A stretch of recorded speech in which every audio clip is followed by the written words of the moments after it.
Hello my dear students, I am Pratibha Deya from the English Lux. Today I will explain a poem, Wind. The poem has been taken from the Beehive book of class 9. It has been written by Subramanya Bharati. In this video I will explain the poem stanza wise and I will also explain literary devices. Outline of our video is recitation, glossary and explanation, literary device.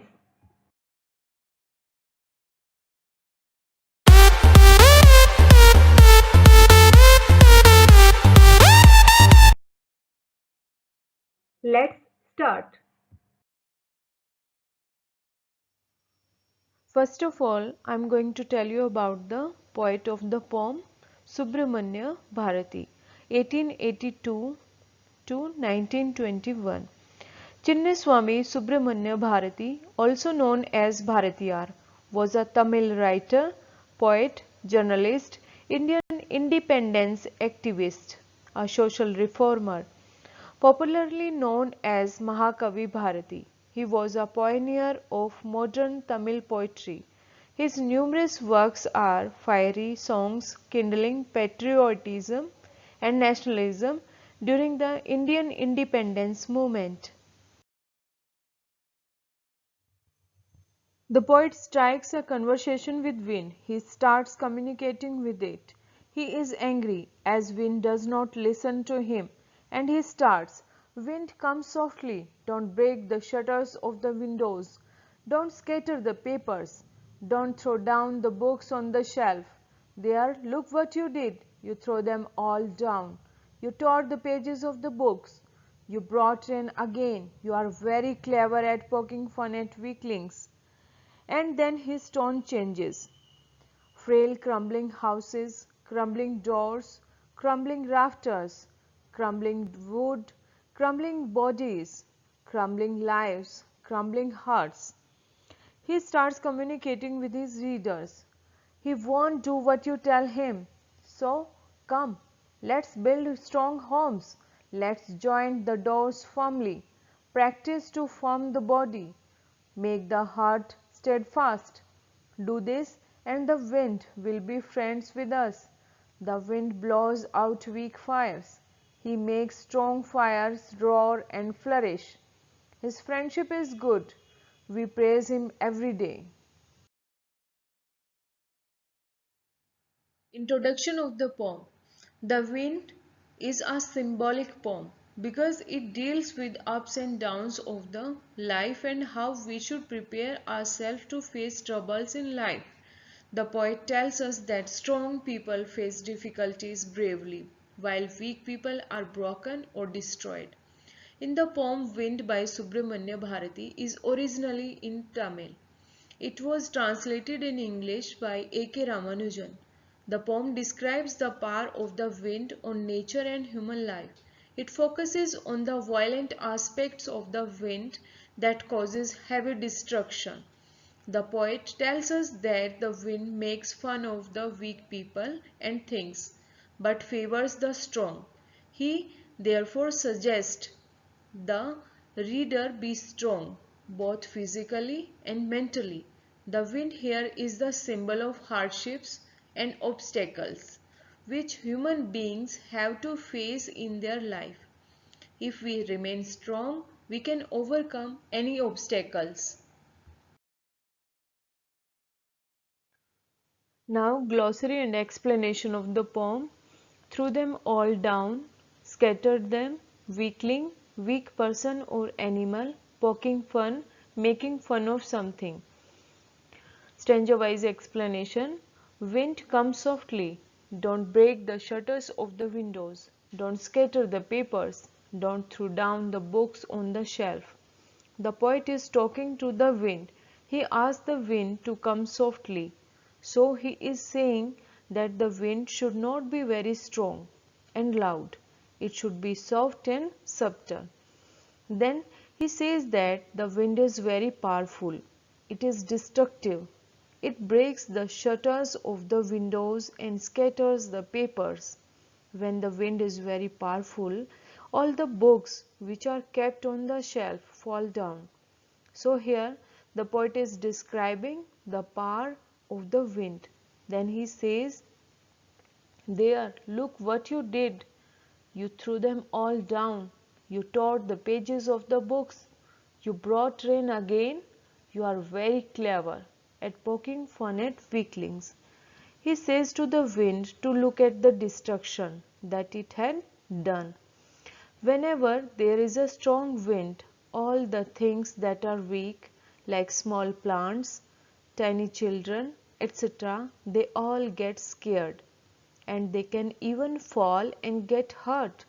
We can say that in the initial part of the poem, the poet is referring to wind as a young child. He is saying that it should come softly, just like a small child does. In the later part, we come to know that the wind is destructive, just like a youth, just like a young boy or a young girl who is full of energy, violence, and destructive. Firm, make the body firmer. Steadfast, constant, firm, resolute, blows out, puts out. He won't do what you tell him. So come, let's build strong homes. Let's join the doors firmly. Practice to form the body. Make the heart steadfast. Do this, and the wind will be friends with us. The poet wants us to make friends with the wind, that is, the adversities in our lives. He says that the problems will not listen to us, they will come. So we should be prepared. In preparation, we should build strong homes and close the doors of our house firmly so that the wind cannot get into. And then he says that we should also make our bodies strong and hearts firm to face these challenges. And then once we are strong enough, all the challenges will be like friends. We will not feel that they are troublesome. Winnows to broke grain free of chaff, separate grain from husk by blowing on it, crushes them all, destroys them. The wind god winnows and crushes them all. The poet is addressing to wind as wind god, and he is saying that the powerful god of wind winnows. That means he shifts all the people, and those people who are weak fall down and get crushed. So here a comparison is made between wheat and people. Just like we winnow the wheat to separate the grain from chaff, the wind god separates the strong people from the weak people. When there is a strong wind, all the things that are weak fall and get crushed.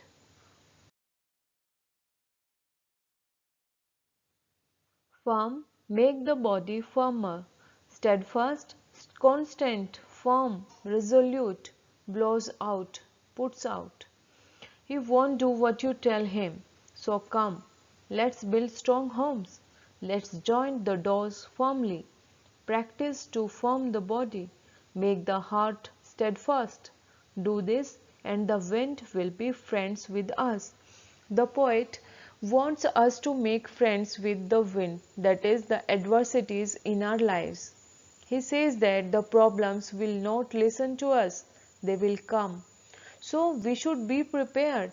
In preparation, we should build strong homes and close the doors of our house firmly so that the wind cannot get into. And then he says that we should also make our bodies strong and hearts firm to face these challenges. And then once we are strong enough, all the challenges will be like friends. We will not feel that they are troublesome. Flourish, grow. The wind blows out weak fires. He makes strong fire roar and flourish. His friendship is good. We praise him every day. The poet has kept the wind on a pedestal. He is comparing the wind to God. He says that wind is God, and We praise wind every day. He says that everything that is weak gets finished off in the face of the strong wind, and all the things that are strong flourish and grow to become stronger. Dear students, the poet is giving us a very important message that we should not feel bad when we are facing so many challenges and adversities in life. We should make ourselves physically and mentally strong to face these challenges. And once we are strong enough, we will overcome the challenges. We will become friends with them. And then we will be happy that we had these challenges in our life because they help us become stronger and better. I hope you understood the explanation of the poem. Let's do the summary of the poem Wind. The first part of the poem describes the action of the wind. The poet asks the wind to come softly. He requests the wind not to break the shutters of the windows, not to scatter the papers and throw down the books from the shelf. But the wind throws the books and tears the pages. The poet says that the wind makes a mockery of weaklings. It brings down frail houses, crumbling doors, rafters, and even weak hearts. It crushes everything that is weak. The poet advises us to be strong. Only then can we save ourselves from the wind. We should build strong homes with firm doors. Our bodies and hearts should also be strong. It is the way of the world to kick the weak and to be friends with the strong. The wind blows out the weak fires but makes the strong fires roar and flourish. Thus, the poem conveys the idea that nobody cares for the weak. Even the wind is on the side of the strong people. We must make ourselves strong to become successful and overcome the challenges in life. Rhyme scheme of the poem Wind. The poem is a translation from Tamil version. The entire poem is written in free verse. There is no rhyme scheme in the poem.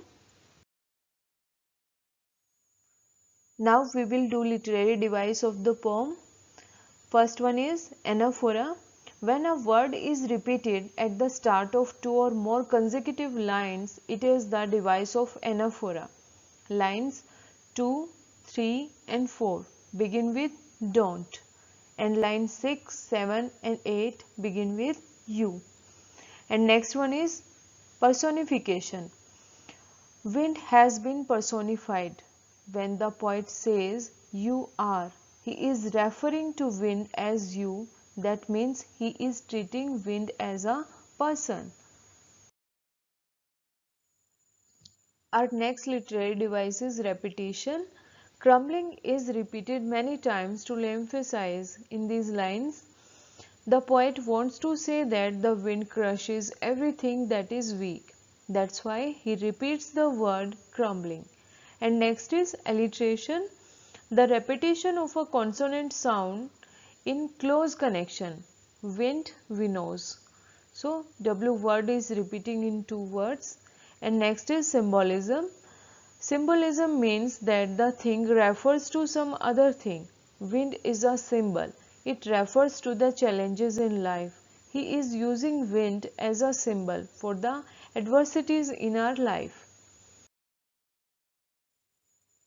Next literary device we have alliteration. The repetition of a consonant sound in close connection. Want, what. So alliteration here. And next is personification.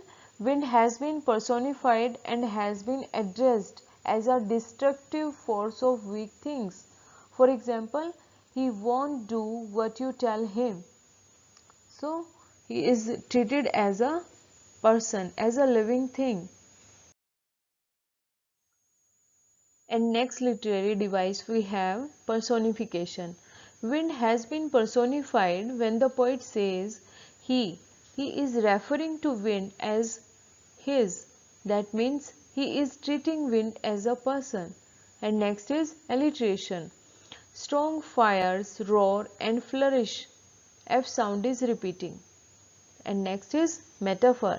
The whole poem is a metaphor as it ends on a note to humanity to stand against all the ravages, natural or man-made. So metaphor here. I hope you understood all the literary devices very well. So this we come to end of this poem, that is conclusion. The poem carry an important message that the strong people emerge stronger and victorious in the face of adversities. We must make ourselves strong like a burning fire which grows and flourishes in the violent wind. We also prosper in the face of challenges. The theme of this poem is that even when you face a lot of hardships and obstacles in life, you should never give up. Instead, you should befriend those obstacles, just like the poet who tries to befriend his hardships. The poem inspires us to face challenges and hardship with courage, firm determination, and grit. The poem Wind is a symbol of problems and obstacles which are to be dealt with without fear.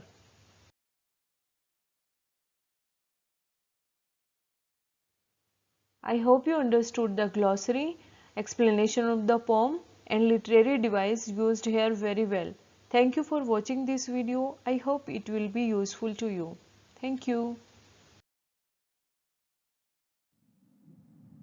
Make sure if you have any suggestion and comments, feel free to write in the comment section, and for more videos, like and subscribe my channel The English Lux, your key to English, and don't forget to hit the bell icon.